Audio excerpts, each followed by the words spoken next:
শাড়ি পরা মানেই একটা অনেক বেশি সেজে ফেলা। ওই দেখলেন দেখলেন আমি কি বললাম? সুন্দরী, তুই কি দেখছিস বলতো? না তুই কি দেখছিস?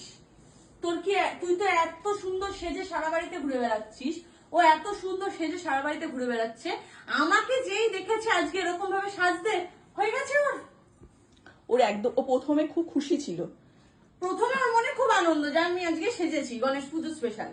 যেই দেখেছে আমাকে ওর থেকে আজকে অবভিয়াসলি বেশি ভালো লাগছে, হয়ে গেছে। না, সুন্দরীকে ভালো না লাগছে। কখনোই না, আপনারাই বলুন কাকে ভালো লাগে। হিংসাটা একটু কম কর, ওই হিংসাটা বেশি করবে, কিছু করার নেই। আসলে ব্যাপারটা হচ্ছে সুন্দরীর, আমি মেয়ে শাড়ি পরলে ওর একদম একদম ভালো লাগে না। ও বোঝে, ও ভাবে যে শাড়ি পরা মানেই অন্য কোথাও একটা দূরে চলে যাওয়া, শাড়ি পরা মানেই একটা অনেক বেশি সেজে ফেলা। ওই দেখলেন দেখলেন আমি কি বললাম? তার উপর সুন্দরীও সেজেছে, আমিও সেজেছি, আমাকে বেশি ভালো লাগছে তো, তাই একটু জেলাস ফিল আর করছে। দুজনে আমরা শাড়ি পরে থাকলে আরো ওর খারাপ লাগছিল। আমি ওই জন্য বাধ্য হয়ে শাড়িটা খুলে দিয়েছি।